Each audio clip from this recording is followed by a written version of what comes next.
ఆ రోజు బ్రిటిష్ పాలకులు వచ్చినప్పుడు భారతదేశంలో వ్యాపారం కోసం వచ్చి అక్కడి నుంచి దేశాన్ని మొత్తం హస్తగతం చేసుకుంటూ పరిపాలన వాళ్ళు సాగించారు.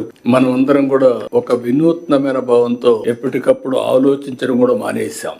ఆ క్రమంలో మనం చూస్తే ఎన్నో అవమానాలు, మరెన్నో అరాచకాలు, అంతకు మించి మనం ఒకసారి చూస్తే మనం ఏది చేతగాని వాళ్ళనే ఇంప్రెషన్ కూడా ప్రపంచానికి ఇచ్చే పరిస్థితి వచ్చింది. ఈ ఆలోచన విధానాన్ని కూడా మీరు ఒకసారి ఆలోచిస్తే చాలా సంవత్సరాలు, డెకేడ్స్ మనం సబార్డినేట్స్ గానే ఆలోచించాం. ఎప్పుడైనా సరే ఒక్కొక్కసారి కొన్ని ప్రభావాలు ఎంత ప్రగాఢంగా పనిచేస్తాయంటే మనం వేరే దేశాలకు పోయి ఆ దేశాలతో ఉండే వాళ్ళతో సమానంగా మాట్లాడడం, మేము మీతో సమానంగా పోటీ పడగలుగుతామని చెప్పుకోలేని పరిస్థితికి వచ్చింది. అదే ఉద్దేశం ఆ రోజు కూడా మనం చూసినప్పుడు మీకు అసలు రాజ్యాంగం రాసుకోవడం చేతనవుతుందా అని అవహేళన చేసిన రోజు అది. అక్కడి నుంచి ఈ రాజ్యాంగాన్ని రాయడం కోసం మీరు ఒకసారి చూస్తే ప్రపంచంలో ఉండే అన్ని దేశాలని, ప్రజాస్వామ్య దేశాలన్నీ అధ్యయనం చేశారు.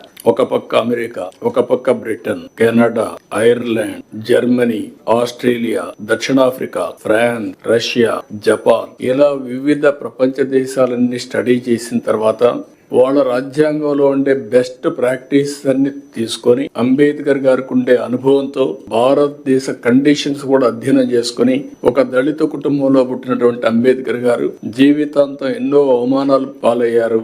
ఒక పక్క బానిసత్వం, ఇంకొక పక్క సమాజంలో కూడా అవహేళన, ఇవన్నిటి గురైన తర్వాత ఆయనలో ఉండే పరిపక్వత రాజ్యాంగంలో పూర్తిగా ఎక్కడికక్కడ కనపడే పరిస్థితి వచ్చింది.